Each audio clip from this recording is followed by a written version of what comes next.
Hi, friends, and welcome back to the Lionsgate podcast with Sadi and Omni. I'm Omni. And I'm Sadi. And this is our first episode of season 5, and it's all about Egypt. And we have a special guest on today, Mr. Tristan. Say hi. Hey!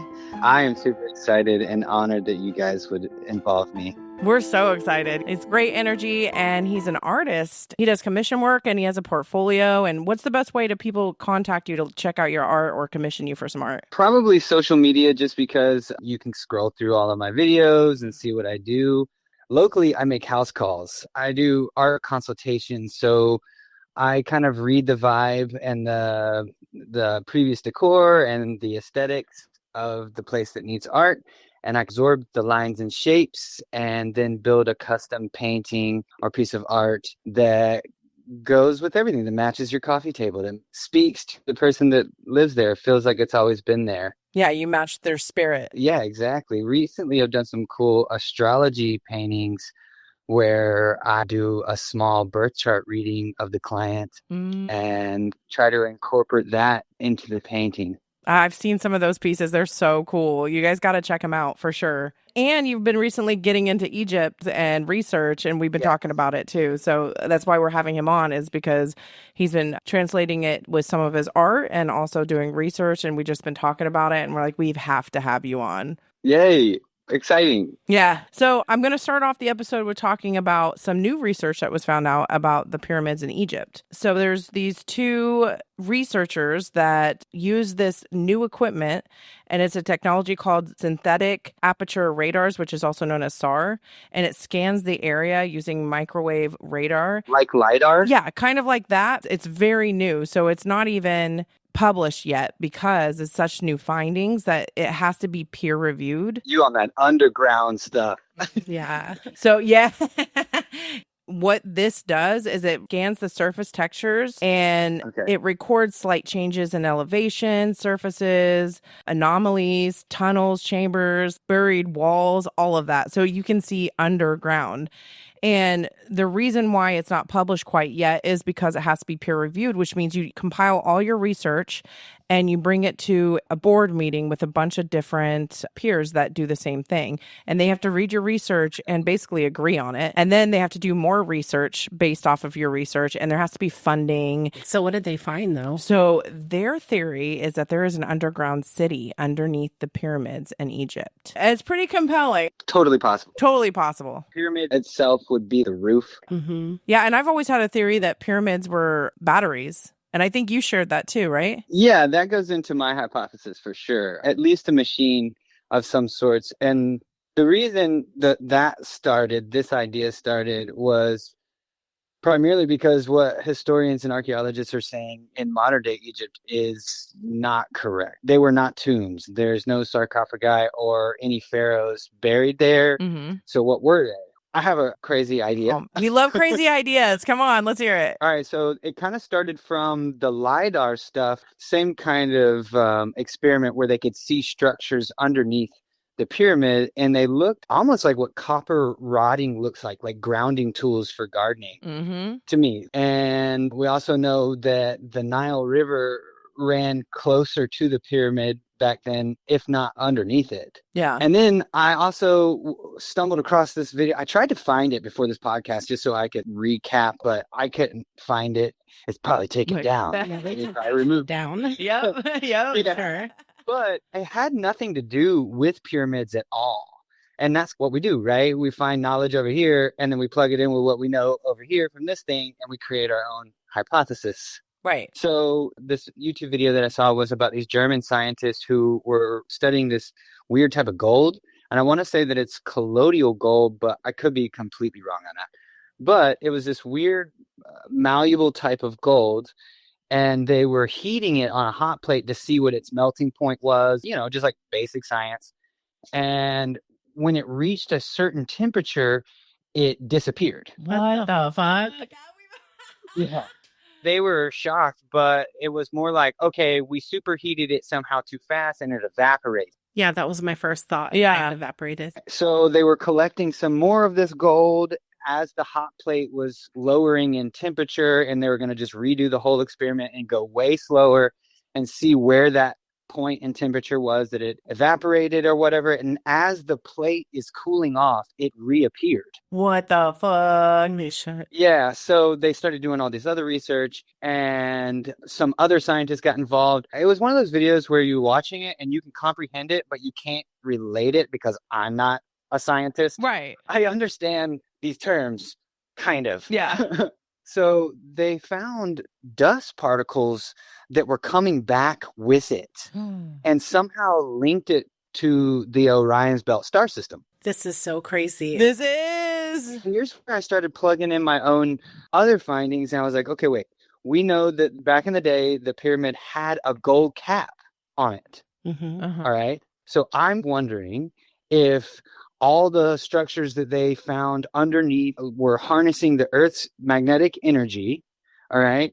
They also know that they had hydraulic systems because the Nile was closer. Mhm. And you know how in the King's Chamber, there's what they thought were little tiny air tunnels. They thought it was for like ventilation for air. Mhm. Well, now they're finding residue of weird chemicals that are stained on those. Basically, the pyramid was a machine, a superconductor of sorts, harvesting energy off of the Earth. Here's two theories. One, they were using it to create free energy like Nikola Tesla was talking about, Mhm. to like just basically have free energy for the rest of Egypt.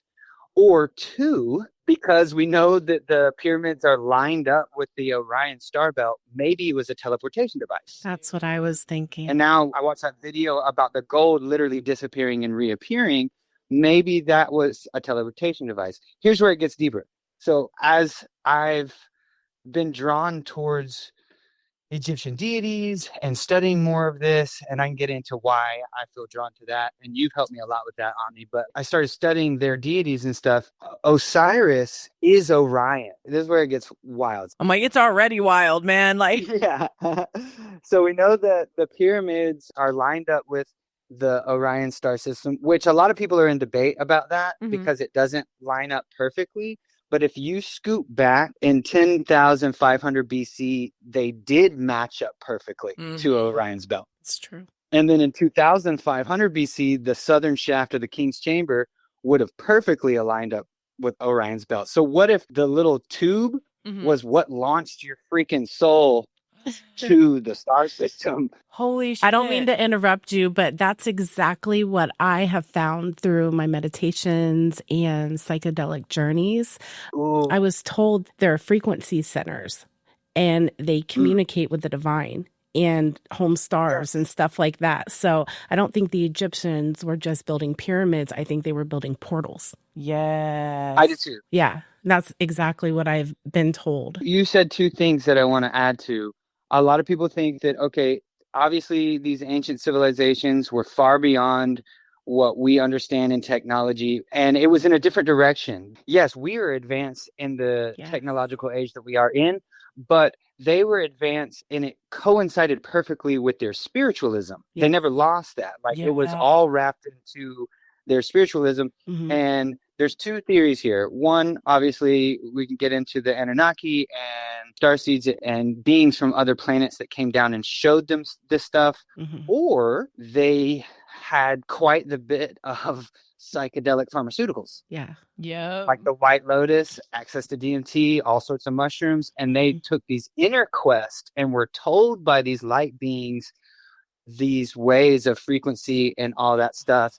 And then they rebuilt what they saw on the spirit quest.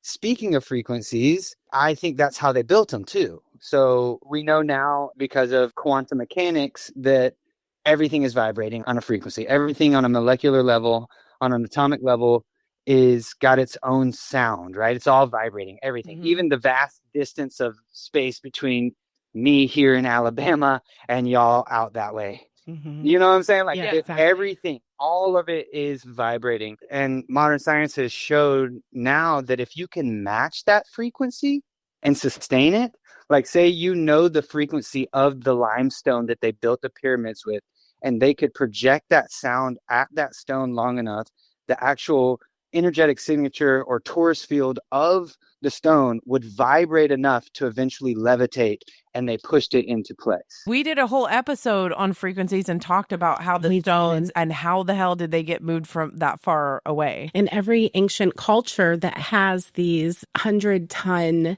stones that were moved miles away or whatever, that's unfathomable to us, every culture says they walked it there or it floated there. Yeah, it makes more sense than having all these slaves and all these contraptions and all these ramps. You would have massive ramps in the excavation process, signs of those ramps still there. Yeah. And you don't. In Florida, there's a Coral Castle where there was a 4'11" man who built an entire castle using 100-ton rocks or stones.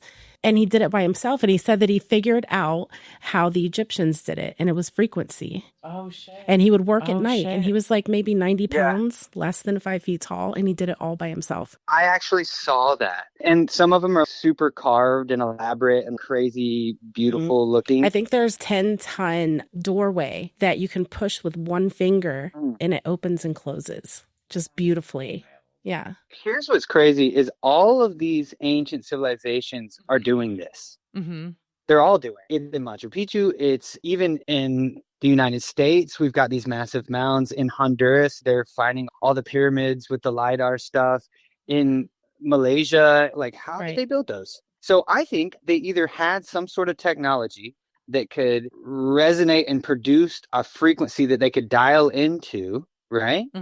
Or they literally sang the pyramids into place. Did have that many people there. They just weren't doing anything but singing.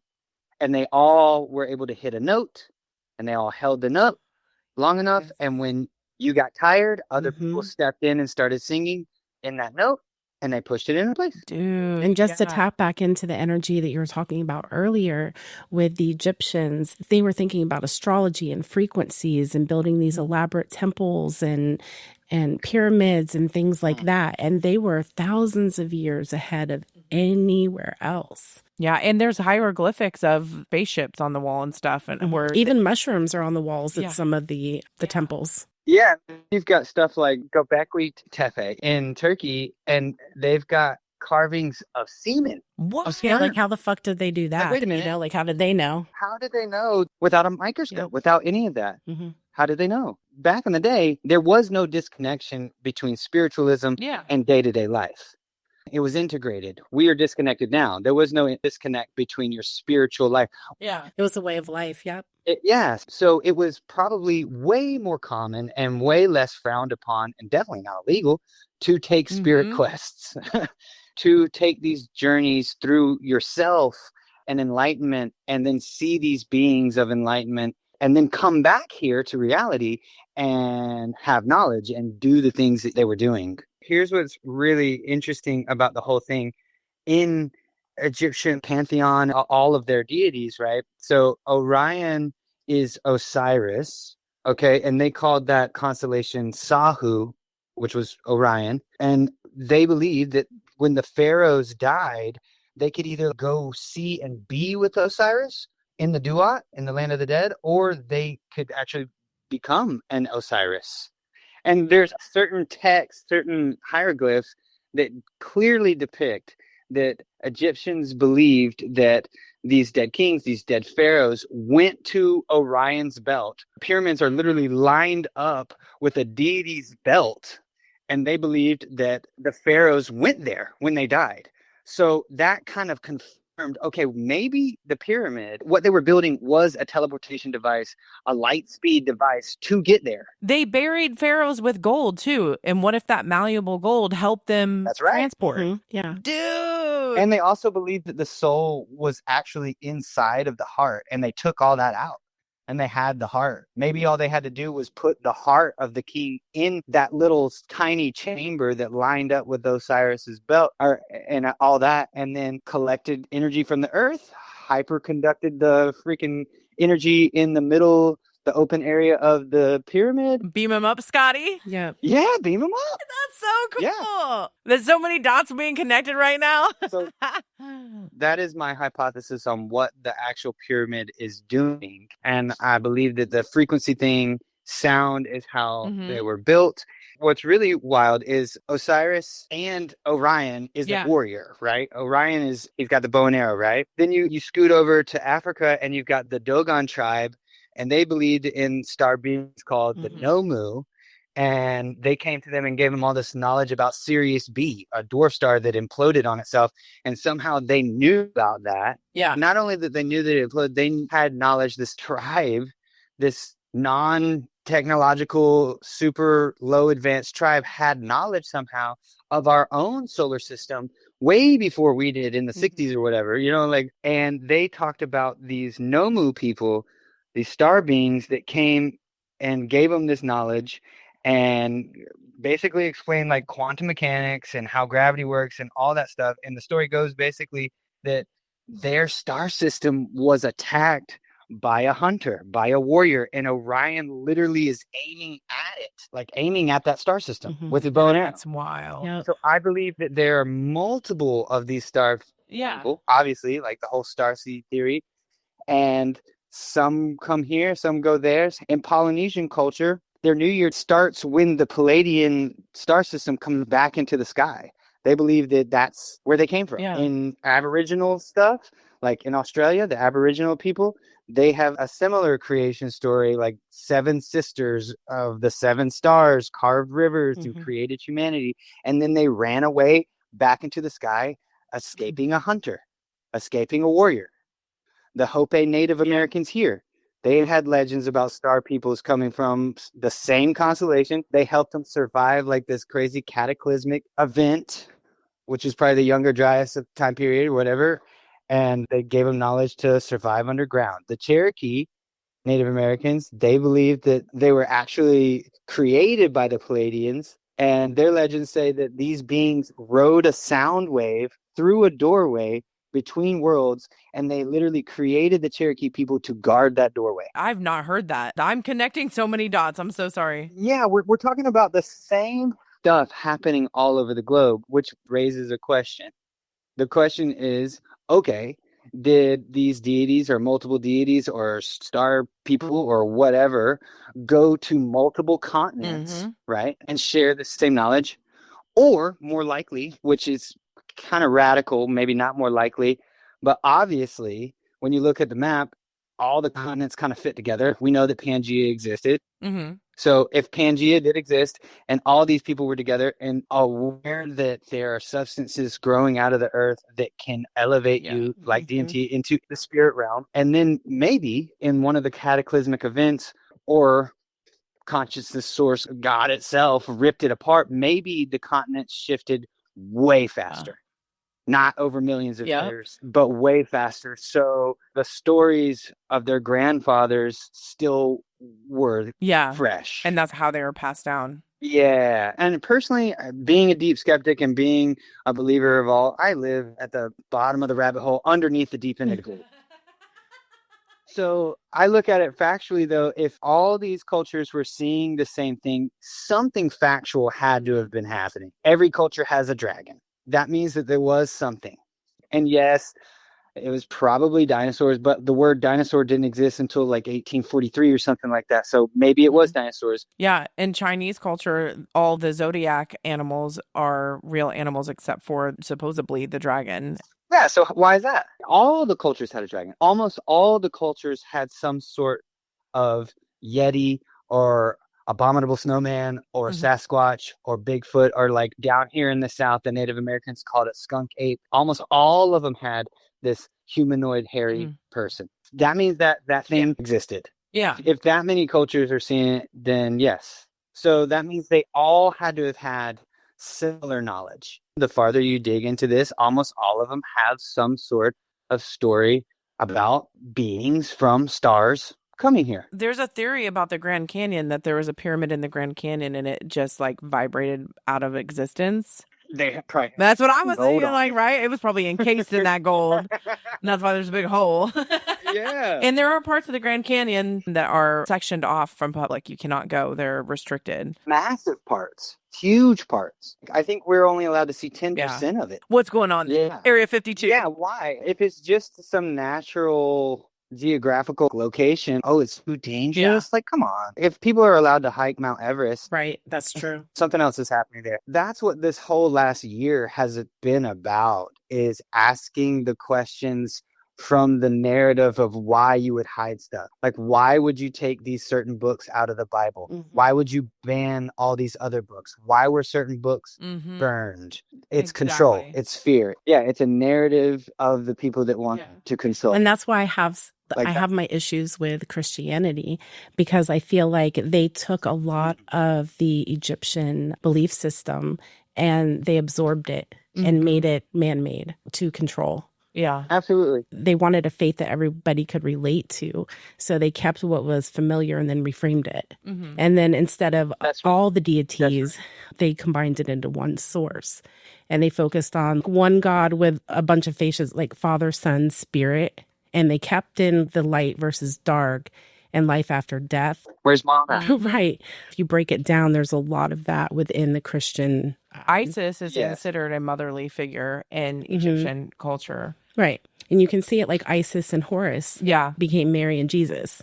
And then the Ankh turned into the cross, Yeah. and the weighing of the heart from that Right. was Judgment Day. Oh, shoot. Yeah. And then baptism, that's like straight Wow. from the Nile. Like Yep. purifying in the Nile and all that. So it's not really like Christianity stole it. It's more like Egypt's spirit moved through it. Mm-hmm. They gentrified I it. feel like, it's the same That's right. current, just a new language. I have a huge amount to say on this because I labeled myself as a Christian for a very long time. And I still believe in Jesus Christ and Christ consciousness. And the word Christian means little Christ or like Christ. So in a sense, I guess if we're labeling here, sure, I love his teachings. I believe that he was the historical figure because I did the research and I did find other outside of the Bible texts that prove that he existed. First of all, his name wasn't Jesus. It was Yeshua. The word Jesus, it means something else. How do you say the word Jesus in Spanish? Jesus? Yeah, I'm pretty sure the word Jesus means hail Zeus. Yeshua, the real name of Yeshua, does hold power, the Christ consciousness power, right? In order to keep people under control, you can't let them have that power. So you let them pray to another God.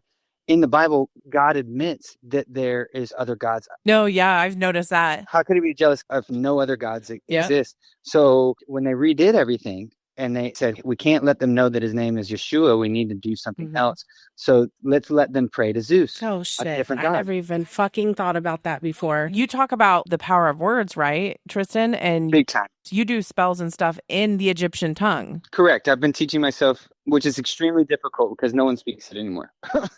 When you're doing a ritual and you use an ancient language, we've talked about this, Buddy and I, on previous episodes, Yes. it is very powerful. And so you doing it in Egyptian makes it that much more stronger. And especially Egypt. That came from the question of manifestation. Why is it that manifestation happens faster energetically when you are manifesting through thoughts and emotions? Obviously, frequency-wise, your emotions and thoughts carry faster. The universe responds faster to that energetic signature. Your heart itself produces a way heavier push, and it's an alignment thing. That's my answer for sure. But I am really good with words individually. I'm built to speak, but everybody has the capacity to speak. We literally are vessels of sound. So why do our words not carry faster in manifestation? And then the thought came to me. I was like, wait, what if I'm manifesting in the wrong language? Yep, that was a down. Yeah, I got that download too. So I started studying all these ancient original languages. Like Latin is a beautiful language, and I think it's extremely powerful. We talked about this before.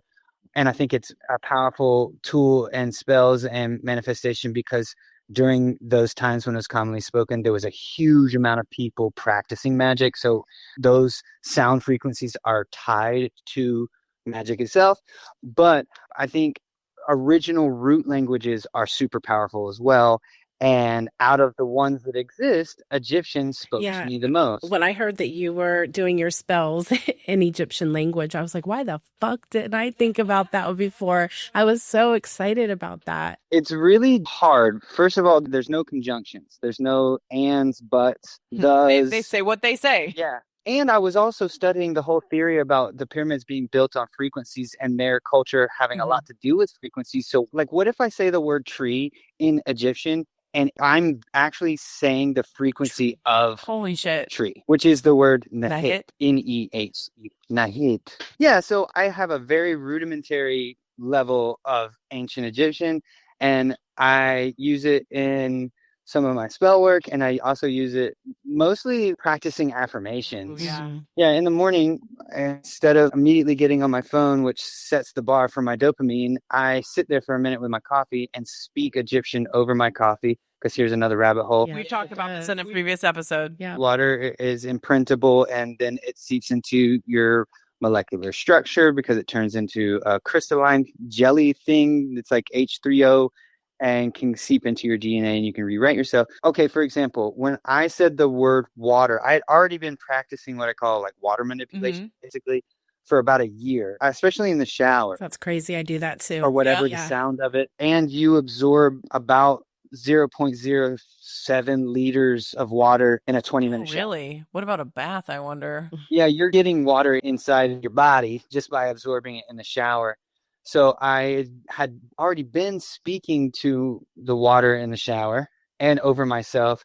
And the first time I called it by its Egyptian name, I got chills all over. And I was like, whoa, okay, I'm on the right. Just out of curiosity, what's the Egyptian name? Leem. Oh. Which that is actually in Hindu, Leem. When you're meditating, you use the word Leem. You're right. Yeah, it's it's the sound of a chakra.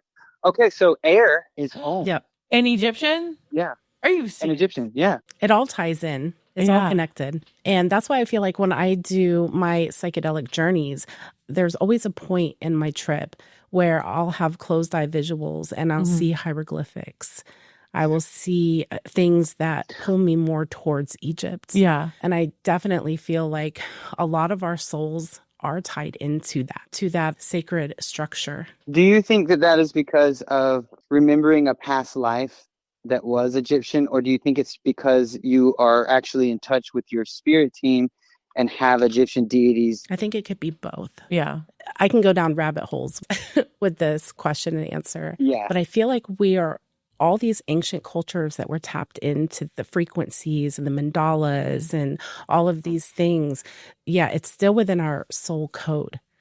And so when we open ourselves up to those frequencies and we resonate on that frequency, we tap right back into what they were talking about, what they were practicing thousands of years ago. Yeah. Got it. Because we are made of sound. Down to our atoms. Yeah. Yeah. You know, everything is vibrating. Everything has a frequency. That's right. Yeah, now science is catching up. Like the saying that you always say, Omni, you want to say it? Magic is science we haven't figured out yet. Yes, exactly. That's my favorite. Yeah. So now we're catching up. I was just talking to a friend the other day and they're like, well, isn't that really conflicting that you love science, but you're also very spiritual? I said, no, they're one and the same. Yeah, I feel like that's true too. And that's why, just to finish what I was saying about the meditation, when we go deep into meditation or take sacred journeys through psychedelics or whatever, we're reconnecting with those same beings like Bastet and Isis and Sekhmet and Thoth, because that wisdom is literally written in our DNA. It's a part of our soul memory. And we're not meeting them for the first time. We're remembering. That's right. The wisdom didn't die. It just hid inside of us, like waiting for us. Maybe it's the same as remembering a past life, because maybe in one of your past lives you were closer. You were in touch. You were in line with it. So yeah, one of the things that I say is El Kalim Umheka Winam Enak or Dij Enak Nafir Debin Uja, which basically is saying earth, fire, wind, water, magic, bring me a great large amount of wealth. Or Dij Enak Sebat, bring me wisdom. So I've just learned these things that I recently have been pulled to learn more, to be able to do more, because I've kind of gotten to a place where it's like, okay, cool, I got enough. to do spell work or affirmations or speak to the trees in my yard that I hug. I know what the rain is called. I know what the wind is called. Speaking of which, I've also practiced quite a bit of telekinesis. And when I added the Egyptian word for wind, it responded faster. Oh, that ancient magic is tied to it. Yeah, the language. Nafu. Yeah. So that's what all this has been, because it's way more than just like a Google search of what ancient Egyptian words were. You got to dive deep, because there's not a lot of vowels and no conjunctions. Like if I were going to say the stars and the moon and the sun, it's literally just Seba La Ra, which is Ra is the sun, La is the moon, Seba is stars, right? So it's very tricky. And I know now through the help of Omni and that awesome reading that I had, that one of my spirit team is Hathor, is an Egyptian deity. So while I was learning this stuff, I just kind of was like, all right, I don't want to offend you. You know what I mean? Like, I don't want to butcher this language. I don't want to do it wrong. So I'm going to play with these sounds in my mouth until they stick. And I'm going to trust in my intuition that the reason that they're sticking is because you were letting me know that's what it sounds like, or I'm close.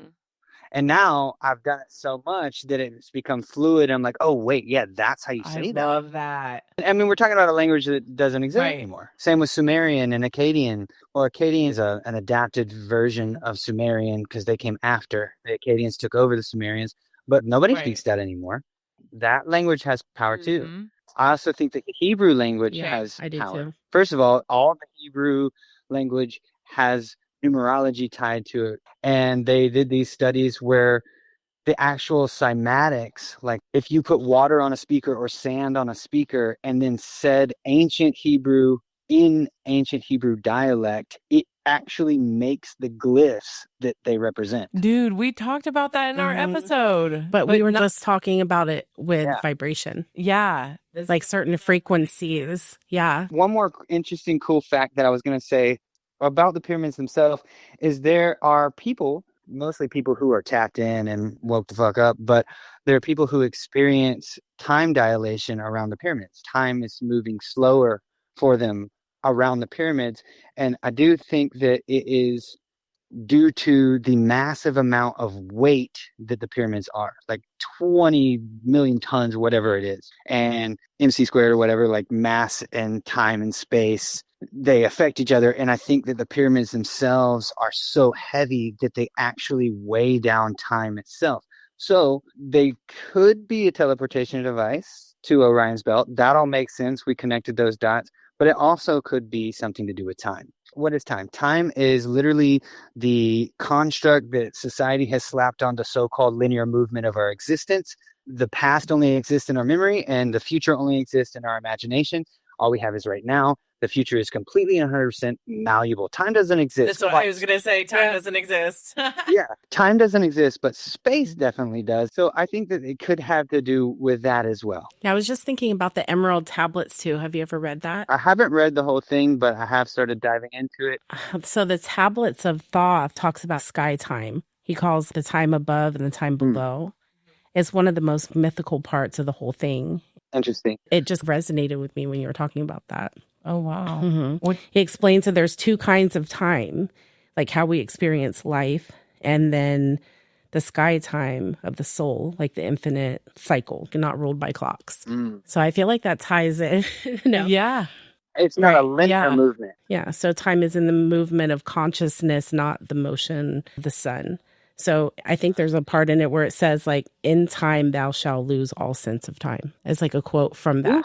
And every time I read the Emerald Tablets, it's like, I didn't even realize that was in there before. You could read it like 100 times. And I swear when I'm reading it sober, not on psychedelics or anything, the letters start to move around. And I can almost see different letters becoming darker in different spots of the page. Maybe because in that time you're supposed to read those certain things. Yeah. Maybe the Emerald Tablets does sit outside. I feel like time. it really does. So it is constantly writing itself. It's like in the higher realms, the past, present, and future are one continuous energy, right? And in that dimension, souls don't die. They just shift in vibration. So there is no beginning or end. It's infinite energy. So that kind of ties back into what we were talking about when we do psychedelics or meditate or do breath work or whatever we're doing. And we get to that level of consciousness that maybe we're tapping into a part of ourselves that is still existing right now, 5,000 years ago, or in a different solar system. Agreed. So I had to deconstruct my label of time when I really started studying quantum time jumping or quantum visualization for manifestation, because I'm super ADHD. I don't know if this podcast shows it or not. But I have a hard time meditating. I'm good at it now because of vortex breathing and all sorts of other types of breathing techniques. And I can slow myself down, especially with like binaural beats. And but you're an artist. That's a form of meditation right there. That's when you tap in. That's very true. I totally agree. And that's more of a somatic movement form of meditation, I think. But like for someone like us to sit still with nothing and be outside of thought is very hard. It's easy to fall asleep when we do that. I excel. Yeah, it's like, oh my gosh, I'm not moving. Okay, cool. This never happens. You either astral project or lucid dream or something. Yeah. I did excel at visualization because of my imagination, right? So, because I'm also a writer. I'm an artist, writer, lyricist, all the things. But I started studying quantum visualization, and the whole concept there, and it ties quantum mechanics, is that time is all happening at once and the future is malleable. So like when you are visualizing your perfect version of yourself, because there's all of them out there existing at once, it is not this linear view of life like, man, I can't wait until I get to the dream job, the dream car, the dream lady, the dream thing, right? I can't wait till I get that. It's already existing. And probably the only reason I have that goal and have that vision is because it is existing sideways. It's all happening sideways. To add to that, what do you think about this, Tristan? I had a theory that, people say we're all one. Yeah. What if they're not talking about all of us? Maybe they're talking about all of our infinite versions of us are one. Yeah, I totally agree. So I had an interesting conversation years ago when I was still a pretty heavy Christian, and I think I was a youth pastor at the time. I taught a lot of apologetics, which is like basically how to have hard conversations. But I was talking to a friend of mine who is an atheist, and he was going through a rough time. And I said what most Christians do without even thinking, well, God's got a plan. Right. And he was like, man, I hate it when Christians say that. And me being who I am, instead of backtracking or whatever, I just said, why? Let's talk about that. Why? Help me understand. He basically said, okay, so if God is all knowing and all present and yada, yada, yada, which I have my own theories on God that are completely reformed and a whole new foundation, definitely not a Christian. He said, if God knows before I'm even born where I'm destined to, hell or heaven, right? Why would he destine me to hell? And I immediately said, no one is destined to hell. We're all destined to heaven, and free will gets in the way, yada, yada. The point of this story is I know now what was happening. Spirit was giving me a visual download. So while I was saying that, I was getting this download in my head of a vision of a dot that represents every human being, all of us lined up in this row of dots in a line side to side, right? And there's all these dots, and each one represents a person. And then I could see these other dots way off in the distance. The one close up was birth, and the one way off in the distance lined up was death. And there's this golden line that source, consciousness, oneness, the reason that you exist, the best line, your highest timeline, right? And then free will, because it is an active movement. It's a mechanism. Free will is the choices that we make that creates a malleable future. We branch from that. And how long is it until the branches of other people start colliding with my branches? And then all of a sudden, you've got exactly what you're talking about. The oneness of everyone is because of all the different choices that we make create variable timelines. So in certain timelines, I am actually the person that is a different person in this timeline. First of all, I don't believe that hell exists Yeah. anymore. It's a frequency. I mean, I've visited realms that felt hell-like, but that's like second dimension. It's like dimensional and vibrational. Yeah, there are lower dimensions. There are spirits that are very, very negative, if you want to use the D word, demonic or whatever. But I think that hell, first of all, when you dive into the etymology of words, which is my thing, like I love figuring out where words came from. The word hell came from the word Sheol. Sheol is the Hebrew word for an actual geographical location outside of Jerusalem where they burned all their trash. So Yeshua was actually saying a parable about hell, like your life can be that burning thing of trash. When the Bible was rewritten so many times and turned into a tool for fear, they created this eternal damnation that your soul can suffer forever. It's a choice that doesn't actually exist. Yeah, it's going back to all that stuff. Interesting sequence of events. Like as a kid, always been intrigued by Egyptology and their mythology and Greek mythology and all of it. Norse gods, you know what I mean? Like I liked all of it. And no more than any other kid really though. Yeah. And then I've been waking up for a handful of years through a whole bunch of trauma. But then last summer I shifted. I went through the last heartbreak that I could handle, pretty bad breakup, yada, yada, yada. It was just a sequence of terrible events. And I started taking myself serious and asking myself the questions that people are afraid to ask and being okay with a shaky foundation and trusting that my intuition and source would shift me back into what felt right and what wouldn't. And around the time period that I started creating the hypothesis for what the pyramids do is the same time I started feeling drawn to them, almost as if my spirit guides, especially the Egyptian deities, were like, oh my gosh, he figured out the secret. It's time to show up. Yeah, it's time to show up and show out. Let's cook. And then all of a sudden, a huge surge inside me was very, very forward and like drawing towards it. And that's when I started learning how to speak Egyptian.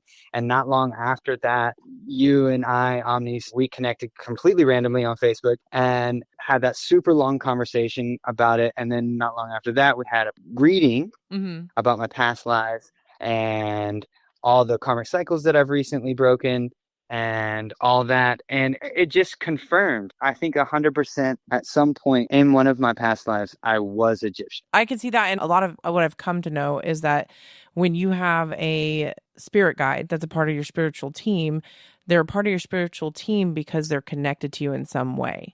Either you were an Egyptian in your past life, or because you're interested in certain things in this life, or one of your core values is to be fair, to fight for people that are less deserving than you, then you'd have a spirit guide. That's that energy they live in. So I can totally see that for you. They've been hanging around you your whole life. Yes. I've been diving into the idea of what are interests. Like, why do we have interest? Why do we have crazy epiphanies? Where does the imagination come from? In some ancient cultures, they believe that imagination is the soul. Yeah. Figuring out a solid hypothesis for the pyramids and then diving into the language of Egypt, just in order to manifest better, unlock a remembering inside of myself. Had a crazy experience. I do have a lady friend. We do have great conversations, beautifully platonic, like your best friends, you know? But at first, we were very attracted to each other. And it was a little steamy. Yeah. So after it became platonic, I started telling her about all these Egyptian synchronicities that kept popping up, this calling to it, connecting with Hathor. But she goes, oh, yeah, I know. I said, what? And she's one of those people that her gift is in knowing. Yeah. She's got one of the clairvoyants. She doesn't practice magic. She doesn't even really manifest. She just lives in the now and trusts the signs and knows. I'm not that way. Yeah. You're too curious. Yeah, I have to ask questions and I have to figure things out. And I'm a systematic thing. I said, what? What do you mean you just know that already? What are you talking about? She said, well, one time while we were hooking up, in the middle of it, I had a vision of you as an Egyptian guy with the kohl makeup, with the tunic, all of it. That's some sex magic. I was like, oh, that's hot. So was I like a pharaoh? She was like, no. No. I was like, okay, so what was it like? And she was like, well, it was really hot, but you were more like a magician. And I was like, there it is. And it made a lot of sense. And I believe that she totally had a momentary sexual vision of me in a past life. And it kind of definitely was a confirmation on the reading that we had. So when we were doing the past life reading, a lot of stuff came up about my dad, who is a pastor. And long story short, from what I received on the past life thing was multiple of my past lives were stuck in a dogmatic Christianity, and in the pulpit were missionaries and pastors and whatever. But before that, I was Egyptian. So now I am the first human vessel carrying the same soul in many, many lives that has broken the cycle of dogmatic Christianity and has stepped back into the connection of an Egyptian magician. I've been calling myself an earth wizard jokingly almost for like a year. He told me that before I ever did the reading. Right. Yeah, and I am an alchemist and I am an Egyptian magician. Speaking of which, in that reading, I felt like my spirit guides were telling you to tell me, I mean, we confirmed this, to do talisman work. And I started speaking to my stones because I carry my rocks with me all the time, and that shit works. You speak to him in Egyptian too, right? Sometimes, yeah. I also got through that reading that I've been careful long enough, not in a bad way, but I've studied magic, and this is serious stuff. You don't want to accidentally invite something. You don't want to stumble across something and not know what you're doing. And I've been studying and been being careful long enough, and it was like very loud and clear. My spirit guides were like, yo, you're the alchemist. Make your own spells. Make your own magic. You know the ingredients. Yeah. This all came from little pieces of knowledge all over the place, and it all just felt right? Just listening to intuition. So what I do is, for example, the one that I have right now on my table is, I call it a money machine. I have all the correlating stones that are about abundance, mostly green stones, in citrine and fluorite. And what I do is I put them in a circle around a little tray that has a candle in it. And I position these stones according to shooting star feng shui. And I figured out where north is in my house, where south is, and all these things. So for abundance, which is what I'm trying to call in, southeast and north are in your house the most directionally good for drawing in abundance. Okay, so I put my biggest quartz crystals and my biggest citrine and my biggest green stones north, and then southeast. Just so happens that the position that I'm in right now, straight southeast here, is Costa Rica. I have a lot of dreams in Central America, a lot of things that I want to accomplish. So I put one of the stones that I have from Costa Rica in that direction. And then feathers that have found their way to me, which I find feathers all the time, I put those in a clockwise position as if the money should flow to me on the wind. Oh, I love that. Right? Then I take a green candle and I carve into it runes for abundance and literally the words that I'm going to speak over it in Egyptian. So, kaheka winam enak uja, debanuja, right? So basically that is fire magic, bring me big money. Bring daddy the money. Yeah. Yeah. Bring daddy the money. So then what I do, each of the stones, before I set them up, I program them. I speak to each side of the stone and I say, hey, your purpose, your programming is to bring me an overflowing amount of abundance.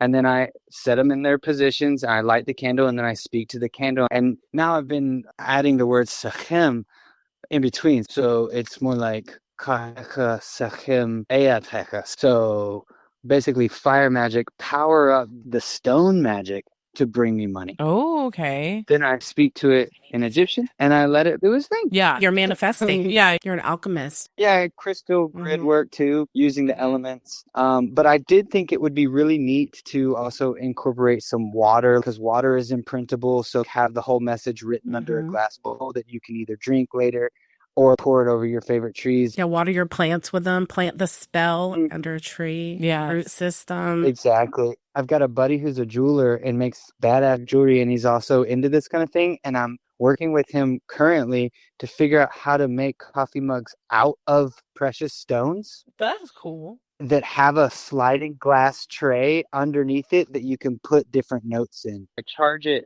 in the moon. The sun or the moon. I put it up on my roof.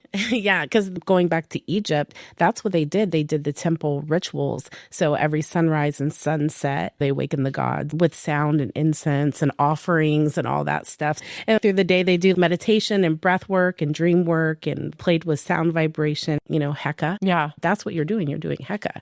Yes. So that was their daily life, was ceremony, farming, music, love, making love. I was going to say, yeah, the priestesses did sex magic all the time. All of that. And that's just how they lived. And that's how I'm trying to live my life. Yeah. I get up in the morning and I connect with Ra, the sun god. Like sex magic and just living in the moment and being free, like creating and channeling. And I think every time I do that, it connects me more to my Egyptian roots, more to my soul. Yeah. And then that just blossoms out into everything. And then we meet people like you.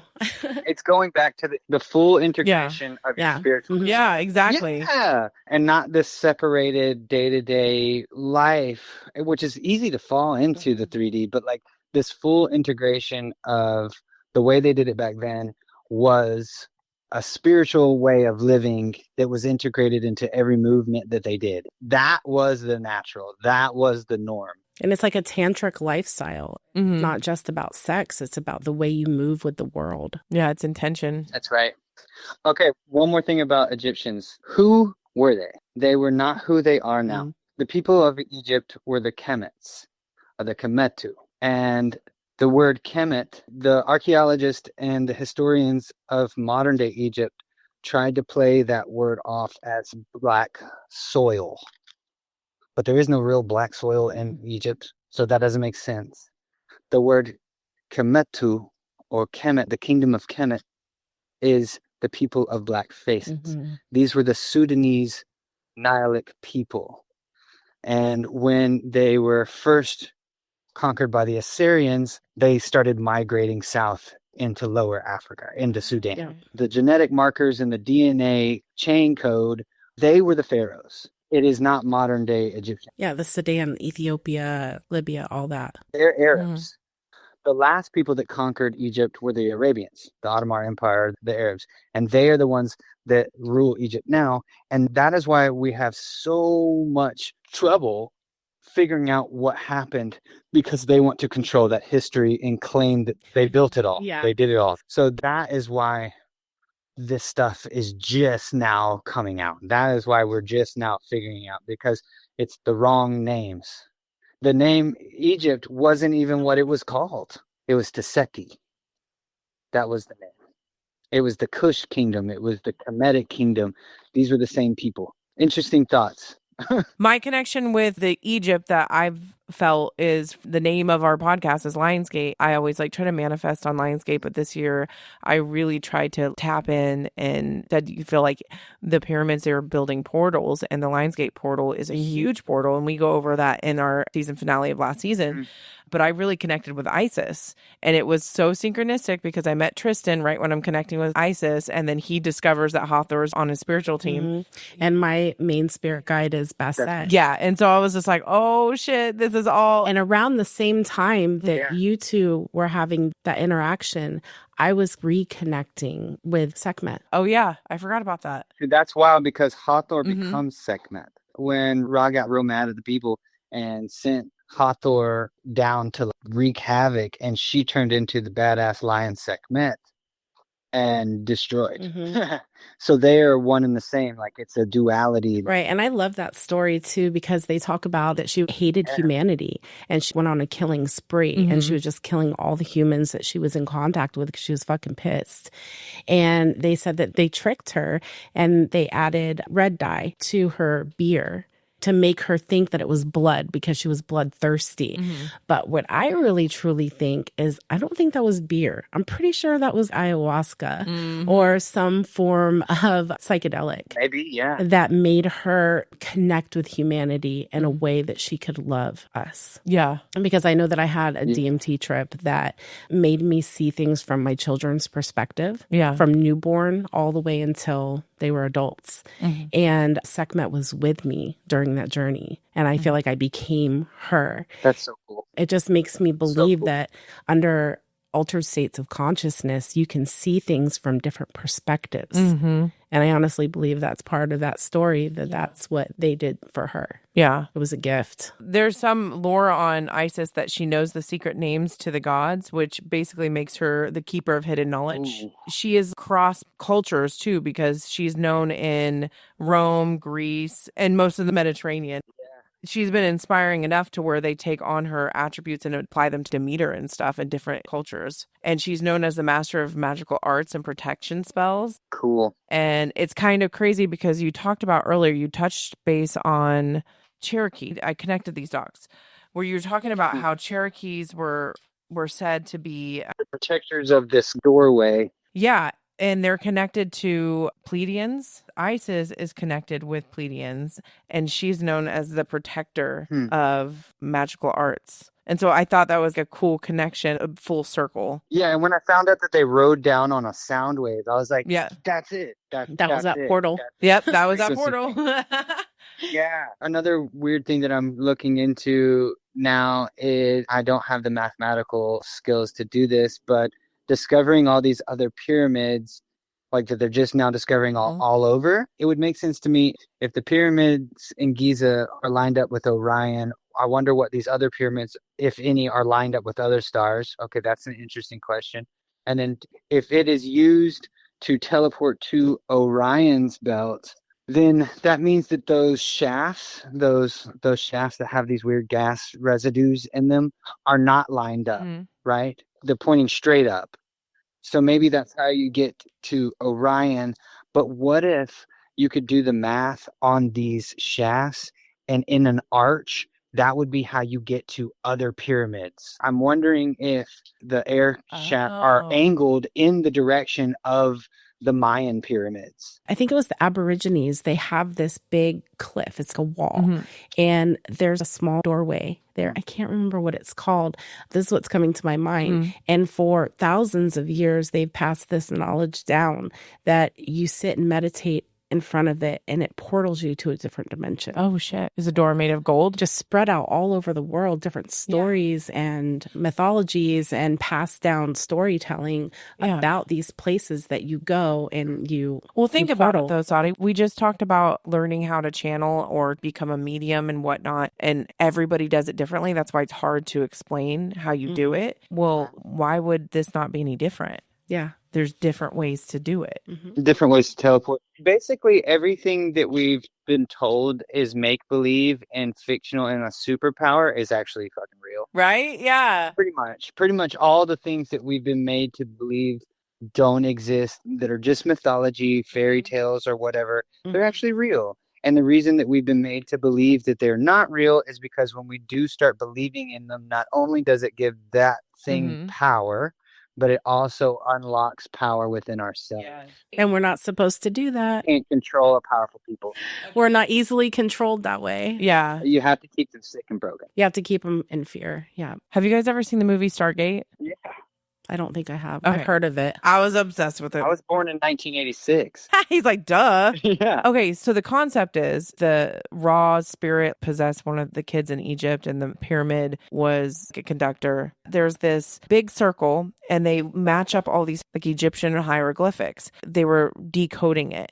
So this dorky scientist comes in, he decodes it, and then all of a sudden this water shoots out, and they teleport through it, and it's this water-like substance, but it's to a different planet. And then they try to come back, but they have to have different hieroglyphics. So it reminds me of that. So if our pyramids were to transport us to different dimensions or planets or different pyramids, you'd have to have different kind of chemicals or different kinds of something so you know where you're going. Compounds. Exactly. There's a book called The Belly of the Goddess, and it talks about Sekhmet. I had the honors of meeting the lady that wrote the book, but she has like tours in Egypt. So she can actually get you into Sekhmet's temple.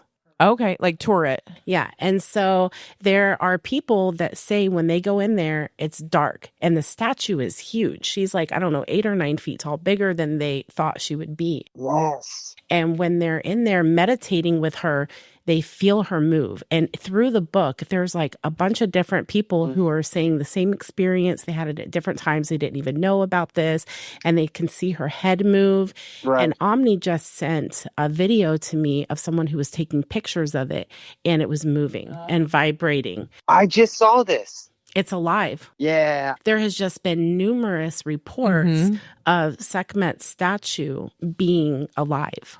That's wild. And vibrating and moving. And it's almost like she can possess the statue. Yeah. Or the statue is a part of her in some way. Yeah. Maybe like a piece of her energetic signature is still within that statue. Would make sense. I actually saw this, and there was a group of photographers that went, and there was like, okay, yeah, it's real dark in here, but we've got badass cameras that can take pictures kind of in the dark. And none of their film came out. Like none of their pictures worked except for one. And there is this blurry figure. The statue itself isn't moving, but I did hear about that. But there's this blurry other figure, kind of ghostly, right? And they took the picture and they were like, was anybody else in the tour group wearing this? Yeah, there was nobody there. Yeah, we were the only ones in there. And then they took it to an Egyptian historian, and then they were like flabbergasted because the thing that was in there was wearing traditional Egyptian priest garbs. Yeah, I saw that too. Yeah, I feel like these deities that we tap into, Hathor and Sekhmet, like you were saying before, Hathor is the more awakened version or in her light. We have Shakti and Kali, just opposite ends of the spectrum. Yeah. Like Hathor is love when it's flowing. Right. Sekhmet is love when it's defending itself. Yeah. Oh, I love that. The bravery or the like standing up for yourself. And how we are multifaceted in the same way. We reflect that. We have our shadow self and we have our high vibrational selves. And we live in a world where the darker side is so shut out. Or told it's wrong. And underappreciated. And I'm not saying we should be dark. And what that does is just compartmentalize all those emotions. There's still emotion. There's still sides of us that have to be exposed and dealt with. And the more I've gotten better at not compartmentalizing those emotions is you just do it strategically. Yeah. Like you can't break shit and rage out in Walmart. I mean, you would fit in, but or channel that energy and manifest some shit with it. Yes. Because that dark rage has so much energy and power behind it. You can fucking get whatever you want almost instantly. Yeah. If you know how to transmute it and use it properly. And being alchemist. Yeah. Instead of being like, I don't want to be a bad person anymore. I'm trying to push that dark side of me down. Bitch, use that. Yeah. You know, manifest with it. Well, here's the interesting thing about that. I actually just wrote about it in one of my posts. It's light that gets all the credit, but darkness does all the heavy lifting. Where everything's created is in the darkness. Yeah, it's like who I am truly built upon what broke. That is, there has to be the duality of it. There has to be the yin and yang. There has to be an acknowledgement and an acceptance and oneness with it. Otherwise, you're just like manic. And I feel like that's what we're doing as a planet right now, too. Yeah. The phase that we're in is all about that. Yes. We are in the age of awakening. We are in the age Aquarius. Yeah. Speaking of astrology, I definitely get down on that. And I've been studying astrocartography. So astrology is basically where the planets were, what houses they were sitting in when you were born. Astrocartography is their trajectory when you were born, their path where you were born. So there is these energetic lines across the globe of where the planets were moving, and your North Node and your Lilith and like the moon, all the things, the direction that they were moving when you were born down to the minute. And within 600 miles, you can feel the effects of these energies, right? So I've been diving into it. Almost every place that they want to go to, like drawn to, I thought it was just because of surfing. I'm a big surfer, so I want to go to Bali, and I've lived in Costa Rica and throughout Central America. Turns out I've got major astro lines going through all those places. Mine is Egypt and Peru. Okay, so I would bet every rock in my pocket right now. Let me get those rocks. Yeah. Bet you have some major astro lines running near Sekhmet's temple. So I did the cross-referencing and cross-looking, and I have a moon line running right outside of Hathor's temple. Oh, fuck. Yeah. Mine's in Italy. So, Is it really? Yeah, off the coast. yeah, you have one in that really cool town in Italy. For love and money. So do you do this as a service for the people listening? Absolutely. I will say this. I can very, very easily, within a handful of hours, tell you places you should stay away from and tell you places that you should at least take a vacation to and see how you feel, especially people that are into this kind of thing, that are into the energetics of it. Now that I have really done some work here, I have reevaluated my entire vacation bucket list. I've got a line that's running right over Angkor Wat. Where is that? Angkor Wat is that crazy temple in Cambodia. Oh, okay. Another crazy thing, I've got my Chiron line and my Saturn line are running right through Ireland and into the Scottish Highlands. My last name is MacLean. Oh. I have a lot of Scottish and Irish ancestry, right? So Chiron is the wounded healer. Saturn is all about discipline. Yeah. This is all about healing old family wounds on this line that just so happen to run right through where my ancestors are from. That's crazy. I just was talking to Omni a couple weeks ago all about him and how connected I am to him. I'm a Sagittarius, so, Centaur, and he is too. Okay. And I have this deep connection with his energy. Every time it comes around, we're cycling through cosmically his sign. I'm just so drawn to that. And I feel like I just resonate with it. So it's crazy you brought that up. Heavy as fuck energy around Chiron. That is why the Egyptians did a lot of rituals around the stars, though. Yeah, they were tapped into astrology big time. Yeah. Like Lionsgate is lined up the star Sirius. That's basically all they did was just astrology rituals. Yes. What's interesting is the Nile River itself was also one of their houses, if you will, in correlation, which, by the way, Hathor is the deity that is associated with Venus. That's how I figured out she was my spirit guide, actually. Because, Omni, you were helping me figure it out. That was one of the things that I was like, yo, help me figure this out. And you said that you went into like a music trance and were listening to different songs. I forgot about that. That somehow were popping up randomly. Yeah, they were popping up randomly outside of your normal playlist. And you said, hey, I think it's a female and associated with music. So I literally was like, okay, I'm going to go chill outside, meditate for a second, and literally just do a little research on which deities, not even Egyptian, which deities are associated with music. And so I got a list of those. And then I was like, oh, the Egyptian one. I'm being called into this kind of thing. It's Hathor. And then I looked it up, and Hathor is the equivalent of Aphrodite, of Venus. Okay, so then I just sat there for a minute and literally verbally out loud said, Hathor, is it you? Chills all over my body for like 10 minutes straight. I had to like go back into work, and I'm like, ooh, I'm high on that God energy. Yeah, I got to make these drinks all buzz. Like, what is happening right now? So it was big confirmation that Hathor was entering into my life and has been here for a long time. One of the things that I said, because she's associated with mother, nurturing, love, Venus, aesthetics, music, laughter, these things, right? So I said, why are you here? What is your thing? And one of the first messages that she was saying to me that why she was here is to make sure that I don't, in a relationship way, in a romantic way, don't step back into the fuckery that I've been through. To put in your place. In relationships. And now I realize that it is much, much more than that. Here's the cool thing about astrocartography. First of all, it's within 600 miles of these lines, and you got tons of them. You've got some that are ascending, some that are descending, some that are harmonious, some that are disharmonious. They're all over the world. And after doing just 9 people's readings, nobody's looks the same. This is not some random thing. This is just as accurate as astrology. Within a handful of hours, I could tell you where you will be the most monetarily fortunate. I can tell you where you are going to find the best endeavors for public success. I can tell you what is happening where you are now and why the way that you feel now and what struggles now. I can tell you where you could go to get healing for any family trauma. Yeah, and it makes me wonder that all these lines meant something. Then why were the pyramids in the places they were at?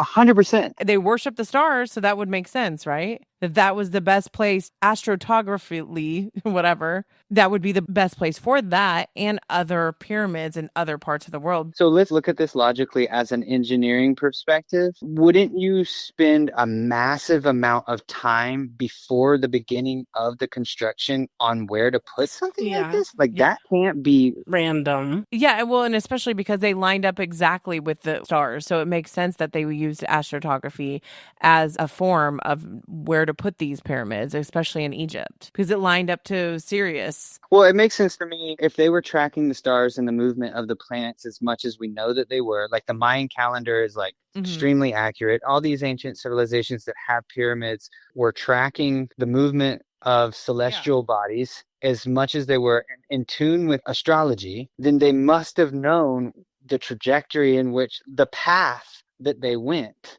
Astrology is basically the stationary spot the moment you were born of that planet, where it was exactly in the sky that falls in line with your houses. And each house has basically a different energy. One house is about money, one house is about love, one house is how you work. Astrocartography is where they were going. And there's no way they didn't have that knowledge. No, there's no way. Too many coincidences. Well, that being said, it kind of leads me to our soul knew exactly where it was landing to the minute, to the second of our creation, of our birth. Now, that's what I'm talking about. My opinion on when a soul is created by source, by consciousness, by God, by whatever you want to call it, it is given a certain amount of karmic missions, karmic cycles, karmic things that it has to go through. And the reason it is given those things is in order for the creator to experience its creation via us as a physical incarnation. I believe that a soul is determined under what astrological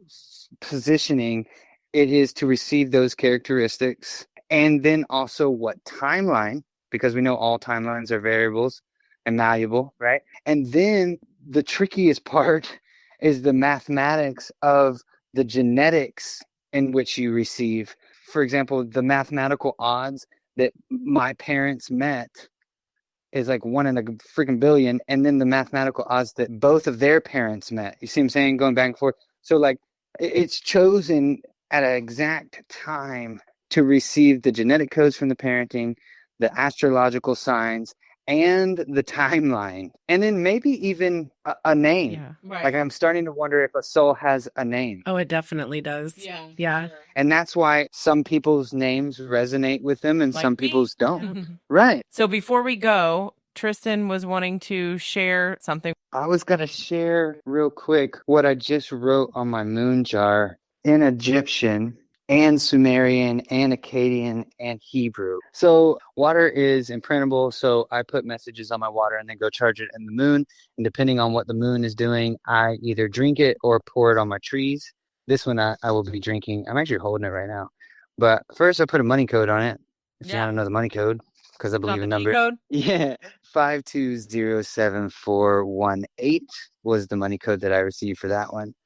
But this is the message that I put on it with an affinity sign and the rune for money and wealth and abundance, which is Fehu, which looks like a F. But here you go. Hathor dienak wuja leheka winam enak kabir wuja. That was the Egyptian part. Bring me wealth. And Hathor, bring me wealth. This is the Sumerian part. Itukug sumu sagal. Suin Asiptu. That was the same message in Sumerian. And then I said the same in Akkadian. Sumu Sugal. Efata bon yoko. Semzo. And then also Afata, which just means open. I like that a lot. That resonated with me. And, Almost kind of put me into a trance. right? Yeah. I was like staring down. Mm-hmm. Thank you for that. And thank you for taking the time to come on with us. Yeah. And this was amazing. It was so beautiful. Yeah. Sure. This was awesome. Thank you so much, Tristan, for coming on and sharing all your findings and experiences and knowledge and rabbit holes. Love them. And thank you to the listeners for listening and tuning in. And as always, remember to keep your minds open. Namaste.